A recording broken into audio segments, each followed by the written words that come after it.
interested in helping out. So yeah, just a lot of positive energy flowing inwards in towards that broken community, which is just, it's awesome.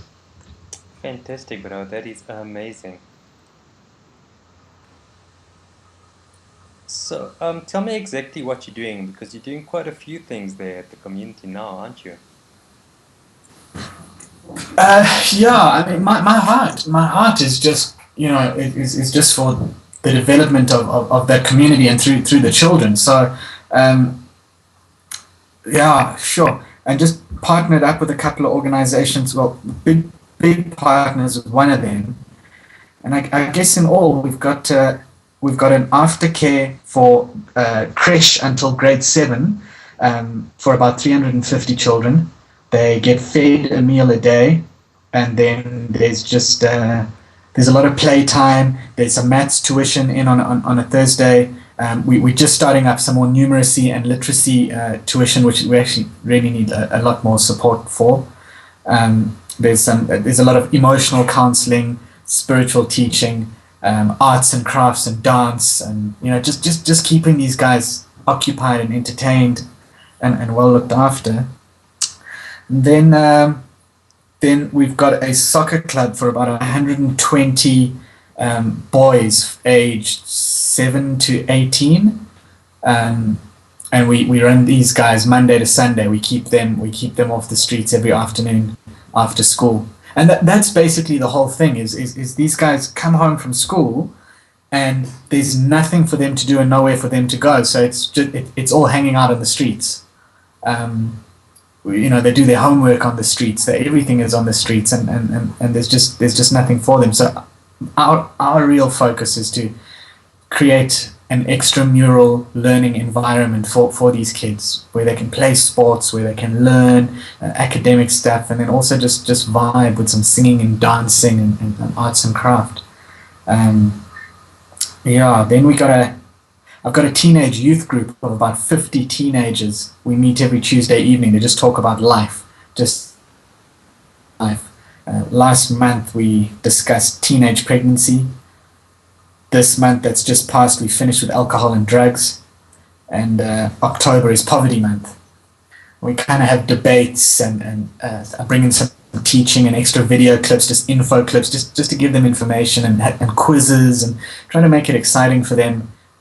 But just try to add knowledge so that they've got access to more information to make wiser decisions. And then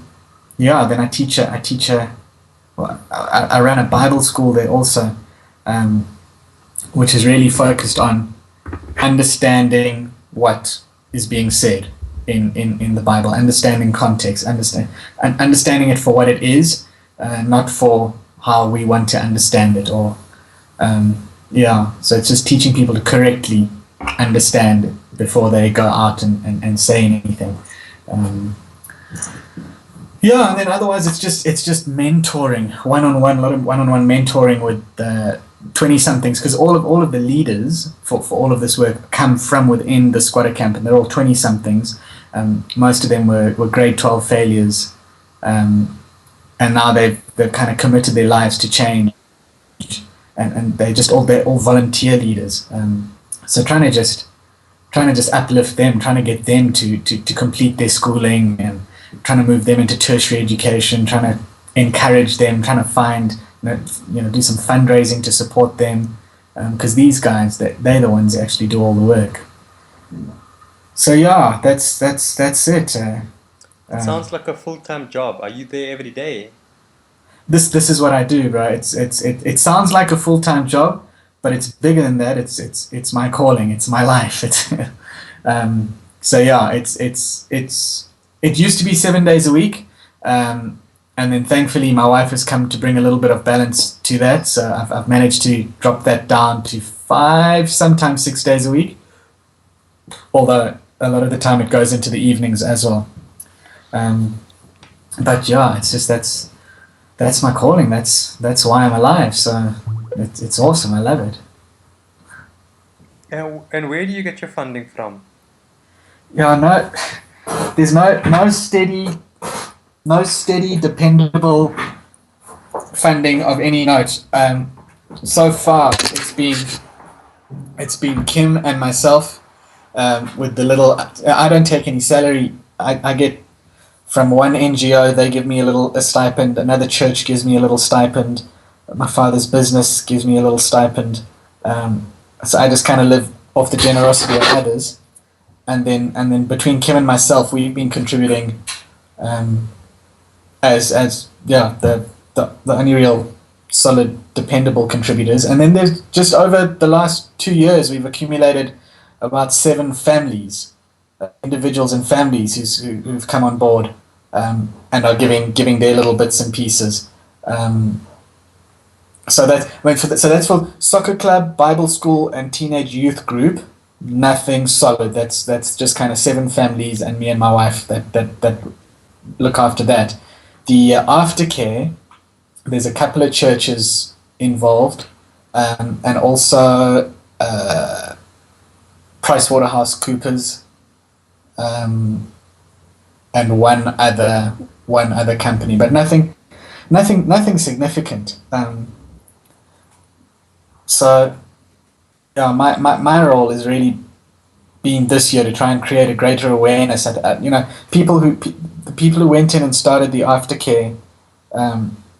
They kind of just went in all heart, without really understanding much of anything about running an NGO, and creating a network. So my role has really been on trying to get that side of things, just to create a larger network, to just create a greater awareness, to get the story out there, and trusting that when the story's out there and enough channels are open, then enough support will come in. Okay. And how sustainable is your project? Do you guys do any fundraising or any entrepreneurship development in the program that you're running? At the moment, no, because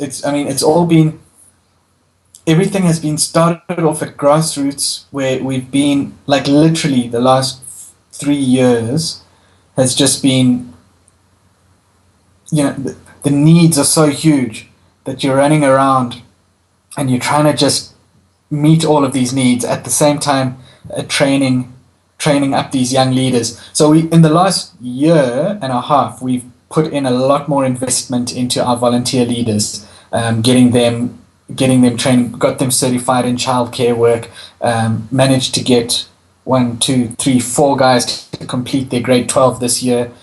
So looking hopefully to get them into tertiary next year. And then there've been counselling, social worker stuff. So we've done a lot more training this year. By the end of this year, I think we'll be in a better position to slowly start handing over. As it is with the soccer club, I am in the process now. In fact, on Friday, I've got a management meeting with them to help them start their own fundraising. So in November, is going to be their first fundraising tournament project. So we'll see how they do with that. So yeah, it's just been hectic running around, trying to meet the needs of these little ones, because the needs are so dire. But then at the same time, training up these 20-somethings to be their leaders. But training up these 20-somethings has not been easy, because these guys come from pretty messed up backgrounds themselves, and they're in a lot of need of one-on-one coaching, one-on-one mentoring. So it's just been it's more time investment has been needed than the number of people who are actually serving into the community. I could probably count the number of us. In fact, I can count them on one hand. So there's 1, 2, 3, 4 people like me that are trying to look after over 400 children, at the same time trying to train up about 21 volunteer leaders. So yeah, it's been tough, but it's been good. That sounds amazing. So I hope you don't mind that I'm recording this as we speak. So I'd like to write a blog post and include this interview in it. And who knows, maybe something can come from it. Hey, I appreciate all of it, dude. I appreciate all of it. Okay, fantastic. Maybe we can continue the conversation. You mentioned in one of the passing conversations we had that someone found you via the website. So you were thinking that some of the SEO work that we've been doing, like, kind of contributed to your project. Can you tell me more about that? Yeah, I got a call. It was actually from Servest. Servest, they work in the area. I'm not entirely sure. I drive past them every day, but I've never actually noticed them until they contacted me. And they just said they picked up an article online, and it was actually the first article that we did on youth soccer development. Mm-hmm. And they just mentioned they picked up an article online, and they were very interested and wanted our details so they could load us up on their beneficiary database because they would love to support us.